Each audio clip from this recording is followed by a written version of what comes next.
Hi students, in our last class you learned the combination of resistors in series.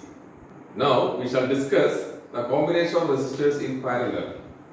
Resistors in parallel. നമ്മുടെ സബ്ജക്റ്റിലേക്ക് കടക്കുന്നതിന് മുമ്പ് കഴിഞ്ഞ ക്ലാസ്സിൽ എടുത്ത ഒന്ന് രണ്ട് കാര്യങ്ങൾ, അതായത് റെസിസ്റ്റേഴ്സുമായി ബന്ധപ്പെട്ട് പറഞ്ഞ ഒന്ന് രണ്ട് കാര്യങ്ങൾ നിങ്ങൾ ഓർക്കുക. അതായത് എന്താണ് റെസിസ്റ്റർ അല്ലെങ്കിൽ resistance? Resistor is an object or material having a fixed value of resistance. At the same time, resistance is the property of the material to oppose or to resist the flow of electric current. That is, resistor is an object and resistance is property. ഇനി resistor ഉപയോഗിക്കുന്നത് എവിടെയൊക്കെയാണെന്ന് നിങ്ങൾ മുമ്പത്തെ ക്ലാസ്സിൽ മനസ്സിലാക്കിയിട്ടുണ്ട്. Electric devices ആയ TV, radio, അതുപോലെ തന്നെ ഫാൻ്റെ regulator, ഇത്തരം ഇലക്ട്രിക് ഡിവൈസസിലൊക്കെ റെസിസ്റ്റേഴ്സ് ഉപയോഗിക്കുന്നുണ്ട്. എന്തിനാണ് ഉപയോഗിക്കുന്നത്? നിങ്ങൾക്കറിയാം, റെസിസ്റ്റേഴ്സ് ഉപയോഗിക്കുന്നത് സർക്യൂട്ടിലെ റെസിസ്റ്റൻസ് ഇൻക്രീസ് ചെയ്യാനോ ഡിക്രീസ് ചെയ്യാനോ ആണ്. To increase or decrease resistance in the circuit, resistors are used. You also learned that resistance can change current.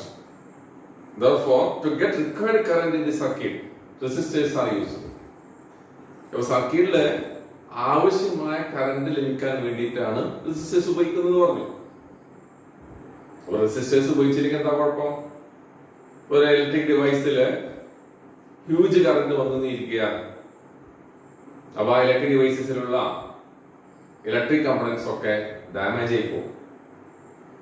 Therefore, to get required current in circuit, resistors are used. ഇനി resistors എന്തിനാണ് parallel ആയിട്ടോ series ആയിട്ടോ connect ചെയ്യുന്നത്? നിങ്ങൾക്കറിയാം, series ആയി connect ചെയ്യുമ്പോൾ റെസിസ്റ്റേഴ്സിന്റെ resistance increase ചെയ്യും. അതേസമയം പാരലൽ ആയിട്ടാണ് കണക്ട് ചെയ്യുന്നതെങ്കിൽ റെസിസ്റ്റേഴ്സിന്റെ റെസിസ്റ്റൻസ് ഡിക്രീസ് ചെയ്യാൻ ചെയ്യാം. നമുക്ക് സർക്യൂട്ടിലെ 27 ഓം റെസിസ്റ്റൻസ് വേണമെന്നിരിക്കുക, 27 ഓം റെസിസ്റ്റൻസ് വേണമെന്ന് കരുതുക. നമ്മുടെ കയ്യിൽ 27 ഓം റെസിസ്റ്റൻസ് ഉള്ള റെസിസ്റ്റർ ഇല്ല. അങ്ങനെയാണെങ്കിൽ മറ്റു റെസിസ്റ്റേഴ്സ് ഉപയോഗിച്ച് സീരീസ് ആയിട്ടോ പാരലൽ കണക്ട് ചെയ്ത് ആവശ്യമായ റെസിസ്റ്റൻസ് നമുക്ക് ക്രിയേറ്റ് ചെയ്യാൻ പറ്റും. We can create required resistance by combining resistors in series or parallel. Okay, then let us go to our topic. Here, three resistors R1, R2 and R3 are connected in this circuit. A battery, an ammeter, a key and a voltmeter also connected in the circuit. If we insert the key in the plug key, current will flow through the circuit. ഇനി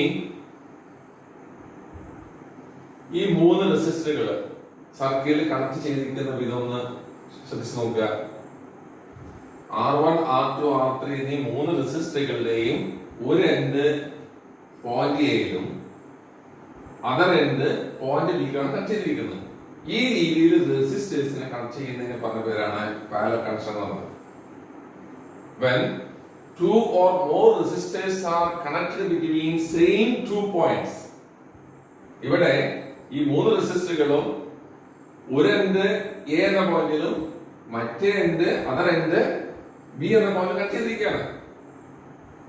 ഈ രീതിയിൽ connect ചെയ്യുന്നതിനെ പറഞ്ഞ പേരാണ് parallel connection എന്നുള്ളത്. When two or more resistors are connected between same two points,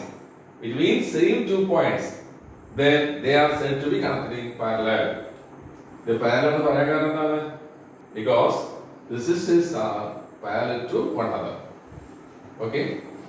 ഇനി നമ്മൾ plug കീയിലെ കീ ഇൻസർട്ട് ചെയ്യാനിരിക്കുക. If we insert the key in the plug key, current will flow through the circuit. ഇതിലെ resistor R1 ൽ കൂടി current കടന്നു പോകണമെങ്കിൽ we should apply a potential difference across A and B. അതേപോലെ R2 ൽ കൂടി current കടന്നു പോകണമെന്നിരിക്കുക, റെസിസ്റ്റൻസ് R2 ൽ കൂടി കറന്റ് കടന്നു പോകണമെങ്കിൽ here also we should apply a potential difference across R2. R3 കൂടെ കറണ്ട് കടന്നു പോകണമെങ്കിൽ അപ്പോഴും ഒരു പൊട്ടൻഷ്യൽ ഡിഫറൻസ് നമ്മളിവിടെ അപ്ലൈ ചെയ്യണം. A potential difference should be applied between A and B. ചുരുക്കത്തിൽ എക്കും ബിക്കും ഇടയിൽ പൊട്ടൻഷ്യൽ ഡിഫറൻസ് അപ്ലൈ ചെയ്ത് കഴിഞ്ഞാൽ ഈ മൂന്ന് റെസിസ്റ്ററിൽ കൂടെയും കറണ്ട് കടന്നു പോകും. That means potential difference is same for each resistor. ഇത് ഈ കണക്ഷന്റെ പല കണക്ഷന്റെ പ്രത്യേകതയാണ്. Potential difference is same for each resistor. കാരണം R1, R2, R3 ഈ മൂന്ന് റെസിസ്റ്ററുകളും കണക്ട് ചെയ്തിരിക്കുന്നത് സെയിം 2 പോയിന്റ്സിലാണ്. അതായത് if we apply a potential difference across A and B, then current will flow through R1, R2 and R3. That means potential difference is same for each resistor. At the center series connection le potential difference different ആണ്. ഇനി കറന്റിന്റെ case ഒന്ന് ആലോചിച്ച് നോക്കുക. If we insert the key in the plug key, then current will start flow through the circuit. Current അങ്ങനെ ഇവിടെ A എന്ന പോയിന്റിൽ എത്തിക്കഴിഞ്ഞാൽ there are 3 paths to flow current. അപ്പോ A എന്ന പോയിന്റിൽ എത്തിക്കഴിഞ്ഞാൽ കറന്റ് മൂന്നായിട്ട് ഡിവൈഡ് ചെയ്തിട്ട് R1ലൂടെയും R2ലൂടെയും R3ലൂടെയും കടന്നു പോകും. ഈ മൂന്ന് കറന്റും സെയിം കറന്റ് ആയിരിക്കില്ല. കാരണം it depends on the resistance of the resistor. കാരണം നമുക്കറിയാം റെസിസ്റ്റൻസ് കൂടി കഴിഞ്ഞാൽ കടന്നു പോകുന്ന കറന്റ് അളവ് കുറവായിരിക്കും. റെസിസ്റ്റൻസ് കുറഞ്ഞു കഴിഞ്ഞാലോ കൂടിയ അളവിൽ കറന്റ് കടന്നു പോകും. അപ്പൊ ഇവിടെ റെസിസ്റ്റൻസ് ഈ മൂന്ന് റെസിസ്റ്ററുകളിൽ ഏതാണോ ഏറ്റവും കുറവുള്ള റെസിസ്റ്റൻസ് അതിൽ കൂടി കൂടിയ അളവിൽ കറന്റ് കടന്നു പോകും. റെസിസ്റ്റൻസ് ഏതിനാണോ കൂടുതൽ അതിൽ കൂടെ കുറഞ്ഞ അളവിലെ കറന്റ് കടന്നു പോകും. എന്നാലും മൂന്ന് റെസിസ്റ്ററിൽ കൂടി കറന്റ് കടന്നു പോകും.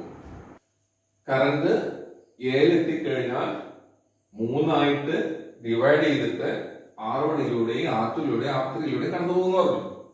R1ൽ കൂടി കടന്നു പോകുന്ന കറന്റ് I1 ആണെന്ന് കരുതുക. R2ലൂടെ റെസിസ്റ്റർ R2ലൂടെ കടന്നു പോകുന്ന കറന്റ് I2 ആണെന്ന് കരുതുക. R3ലൂടെ കടന്നു പോകുന്ന കറന്റ് I3. അങ്ങനെയാണെങ്കിൽ ഇവിടുത്തെ ടോട്ടൽ കറന്റ് എത്രയായിരിക്കും? R1ലൂടെയും R2ലൂടെയും R3ലൂടെയും കടന്നു പോകുന്ന കറന്റിനെ ടോട്ടൽ ചെയ്താൽ കിട്ടുന്ന സമ്മ ചെയ്താൽ കിട്ടുന്നതായിരിക്കും ഇവിടുത്തെ ടോട്ടൽ കറന്റ്. അതായത് I1 plus I2 plus I3 ഇതായിരിക്കും ഇവിടുത്തെ ടോട്ടൽ കറന്റ്. അതായത് I is equal to I1 plus I2 plus I3. ഈ സർക്യൂട്ടിലെ ടോട്ടൽ കറന്റ് എന്ന് പറയുന്നത് R1ലൂടെയും R2ലൂടെയും R3ലൂടെയും കടന്നു പോകുന്ന കറന്റ് ടോട്ടൽ ചെയ്താൽ സമ്മ ചെയ്താൽ കിട്ടുന്നതാണ് ഇവിടുത്തെ total current. That is I is equal to I1 plus I2 plus I3. Ohm's law പ്രകാരം കറന്റ് കാണുന്ന formula I is equal to V by R. I is equal to V by R. V എന്ന് പറഞ്ഞാൽ voltage അല്ലെങ്കിൽ potential difference, R എന്ന് പറഞ്ഞാൽ resistance. അങ്ങനെയാണെങ്കിൽ Ohm's law പ്രകാരം I1 എത്രയായിരിക്കും? വോൾട്ടേജ് V ആ സ്ഥാനത്ത് ഇവിടെ എന്താണ് പൊട്ടൻഷ്യൽ? നമുക്കറിയാം potential difference is same for each resistor. ഇപ്പോൾ V ആണ് ബൈ ഇനി ആ റെസിസ്റ്റൻസ്, ഇവിടുത്തെ റെസിസ്റ്റൻസ് ഏതാണ്? R1 ആണ്. ഇതേപോലെ ഓംസ് ലോ പ്രകാരം I2 എന്ന് പറഞ്ഞു കഴിഞ്ഞാൽ I is equal to V by R ആണ്. ഇവിടുത്തെ V I1 I2 I3 എന്താണ്? ഈ മൂന്ന് റെസിസ്റ്ററുകളിലും V സെയിം ആണ്, പൊട്ടൻഷ്യൽ ഡിഫറൻസ് സെയിം ആണ്. അതുകൊണ്ട് I2 V by ഇവിടുത്തെ റെസിസ്റ്റൻസ് I2 ഇവിടുത്തെ റെസിസ്റ്റൻസ് ഏതാണ്? R2. അതേപോലെ I3 എന്ന് പറഞ്ഞു കഴിഞ്ഞാൽ V by R3. We can replace these three resistors by a single resistor. That single resistor is called equivalent resistor or equivalent resistance. അപ്പൊ ഈ മൂന്ന് റെസിസ്റ്ററുകളെയും ഒരു സിംഗിൾ റെസിസ്റ്റർ വെച്ച് റീപ്ലേസ് ചെയ്യാൻ ഇരിക്കുക. അപ്പൊ ഈ മൂന്നെണ്ണം മാറ്റി ഇവിടെ ഒരു സിംഗിൾ റെസിസ്റ്റർ ആണ് നമ്മൾ കണക്ട് ചെയ്തിരിക്കുക. അപ്പൊ ഓംസ് ലോ പ്രകാരം അതിലൂടെ കടന്നു പോകുന്ന ആ റെസിസ്റ്ററിലൂടെ കടന്നു പോകുന്ന കറന്റ് എങ്ങനെയായിരിക്കും? I is equal to V by R ആണ്. I is equal to V by R ആണ്. കാരണം ഇവിടുത്തെ കറണ്ട് ഇവിടെ വന്നിങ്ങനെ നേരത്തെ 3 നമ്പർ ബ്രാഞ്ചിൽ പോകുന്നു. അപ്പോൾ ഇത് ഒറ്റ റെസിസ്റ്ററിലുള്ളൂ. അപ്പൊ ഇവിടെ പോകുന്ന കറണ്ട് ഐ ആണ്.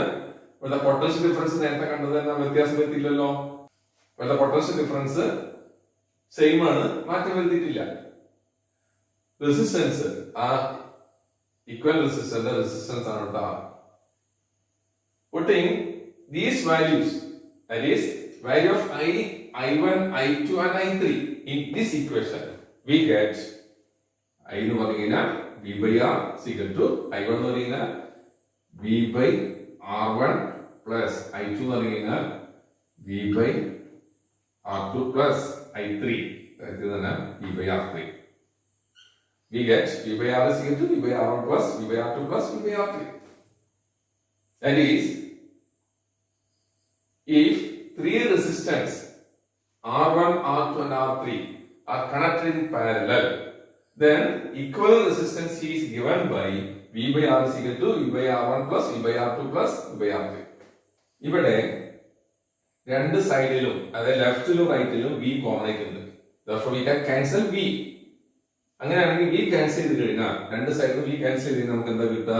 ഇവിടുന്ന് V പോയി കഴിഞ്ഞാൽ 1 by R is equal to V ഇവിടുന്ന് പോയി കഴിഞ്ഞാൽ 1 by R1 plus V പോയി കഴിഞ്ഞാൽ 1 by R2 plus 1 by R3. And is if three resistors R1, R2 and R3 are connected in parallel, then equivalent resistance is given by V by R is equal to V by R1 plus V by R2 plus V by R3, or 1 by R is equal to 1 by R1 plus 1 by R2 plus 1 by R3. That is reciprocal of equivalent resistance. ഈ രീതിയിൽ 1 by R formula എഴുതി കഴിഞ്ഞാൽ പറയാം reciprocal. That is reciprocal of equivalent resistance or reciprocal of total resistance of the combination is the sum of reciprocals of individual resistance. Reciprocal of equivalent resistance or reciprocal of total resistance of the combination is the sum of reciprocals of individual resistance. ഇനി parallel കണക്ഷന്റെ സാധ്യത features അല്ലെങ്കിൽ characteristics എന്താണെന്ന് നോക്കാം. നമുക്ക് 3 points നമുക്ക് ഇതിൽ തന്നെ പറഞ്ഞു കഴിഞ്ഞു. അതായത് ഇവിടുത്തെ പൊട്ടൻഷ്യൽ ഡിഫറൻസ് എങ്ങനെയാണ്? പാരലൽ കണക്ഷനിലെ പൊട്ടൻഷ്യൽ ഡിഫറൻസ് എങ്ങനെയാണ്? Potential difference is same for each resistor. ഇനി കറന്റിന്റെ കേസിൽ എന്താണ്? Current is different for each resistor. പിന്നെ വേറൊരു കാര്യം ഇവിടെ പറഞ്ഞു, reciprocal of equal resistance is the sum of the reciprocals of individual resistance. ഇപ്പൊ 3 പോയിന്റ്സ് ആയി. നാലാമത്തെ പോയിന്റ്, നമ്മള് സീരീസ് കണക്ഷൻ ആണെങ്കിൽ 3-4 റെസിസ്റ്റേഴ്സ് ഉണ്ടെങ്കിൽ അതിന്റെ ഇക്വൽ റെസിസ്റ്റൻസ് എന്ന് പറഞ്ഞു കഴിഞ്ഞാൽ ആ 3-4 റെസിസ്റ്റൻസിന്റെ ഏറ്റവും കൂടിയ റെസിസ്റ്റൻസ് ഏതിനാണോ അതിനേക്കാളും കൂടുതലായിരിക്കും. In series connection, equivalent resistance is higher than individual resistance. അതേസമയം ഇവിടെ അതായത് നമ്മൾ എന്തിനാണ് പാരലൽ കണക്ഷൻ യൂസ് ചെയ്യുന്നത്? റെസിസ്റ്റൻസ് സർക്കിൾ റെസിസ്റ്റൻസ് കുറക്കാനാണ്. സീരീസ് കണക്ഷന് വേണ്ടിയിട്ടാണ് സർക്കിൾ റെസിസ്റ്റൻസ് ഇൻക്രീസ് ചെയ്യാൻ വേണ്ടിയിട്ടാണ്. Series connections are used for increasing resistance or decrease the current in the circuit. അതേസമയം പാരലൽ കണക്ഷൻ എന്തിനാണ്? For decreasing resistance in the circuit or for increasing current in the circuit. അപ്പോൾ parallel connection ഉപയോഗിക്കുന്നത് സർക്യൂട്ടിലെ resistance കുറക്കാനാണ്. അതുവഴി സർക്യൂട്ടിലെ current increase ചെയ്യാൻ വേണ്ടിയിട്ട്. അപ്പോ റെസിസ്റ്റേഴ്സ് പാരലൽ കണക്ട് ചെയ്ത് കഴിഞ്ഞാൽ ഇക്വൽ റെസിസ്റ്റൻസ് എപ്പോഴും ഇതിലുള്ള ഏറ്റവും കുറഞ്ഞ റെസിസ്റ്റൻസ് ഏതാണോ അതിനേക്കാൾ കുറവായിരിക്കും. Equal resistance is less than least resistance in the circuit. ഒരു ഉദാഹരണം പറയുകയാണെങ്കിൽ ഇപ്പൊ R1ന്റെ റെസിസ്റ്റൻസ് 2 ഓം ആണ് ഇരിക്കുക, R2ന്റെ 3 ഓം, R3യുടെ 4 ഓം ആണ് ഇരിക്കുക. R1ന്റെ റെസിസ്റ്റൻസ് 2 ഓം, R2ന്റേത് 3 ഓം, R3ന്റേത് 4 ഓം ആണ് ഇരിക്കുക. അപ്പൊ ഈ മൂന്ന് റെസിസ്റ്റൻസില് അല്ലെങ്കിൽ റെസിസ്റ്റൻസില് ഏറ്റവും കുറവ് റെസിസ്റ്റൻസ് ഏതിനാണ്? R1. എത്രയാണ്? 2 ഓം അല്ലേ? അപ്പൊ ഈ 3 2 ഓമുള്ള R1ഉം 3 ഓമുള്ള R2ഉം 4 ഓമുള്ള R3 പാരലൽ കണക്ട് ചെയ്താൽ ഇവിടുത്തെ ഇക്വൽ റെസിസ്റ്റൻസ് അല്ലെങ്കിൽ total resistance of the combination എന്ന് പറഞ്ഞു കഴിഞ്ഞാൽ ഇതിൽ ഏറ്റവും കുറവുള്ള 2 ഓമിനേക്കാൾ കുറവായിരിക്കും. Equivalent resistance is less than least resistance in the circuit. അപ്പോ റെസിസ്റ്റേഴ്സ് പാരലൽ കണക്ട് ചെയ്താൽ അതിന്റെ പ്രത്യേകതകള് സാലറി ഫീച്ചേഴ്സ് അല്ലെങ്കിൽ ക്യാരക്ടറിസ്റ്റിക്സ് എന്തൊക്കെയാണെന്ന് ചോദിക്കുകയാണെങ്കിൽ there are 4 points, there are 4 salient features. One is potential difference across each resistor is same, but current is different for each resistor. Third point, reciprocal of equivalent resistance is sum of the reciprocals of individual resistances.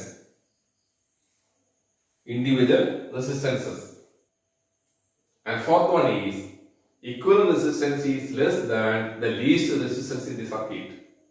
ഇനി ഒരു diagram കണ്ടു കഴിഞ്ഞാൽ അത് series connection ആണോ parallel connection ആണോ എങ്ങനെ മനസ്സിലാക്കും? അത് നമുക്ക് അടുത്ത ക്ലാസ്സിൽ ഡിസ്കസ് ചെയ്യാം. അതേപോലെ പാരലൽ കണക്ഷനും സീരീസ് കണക്ഷനും ഡിഫറൻസും നമുക്ക് നെക്സ്റ്റ് ക്ലാസ്സിൽ ഡിസ്കസ് ചെയ്യാം. ഓക്കെ.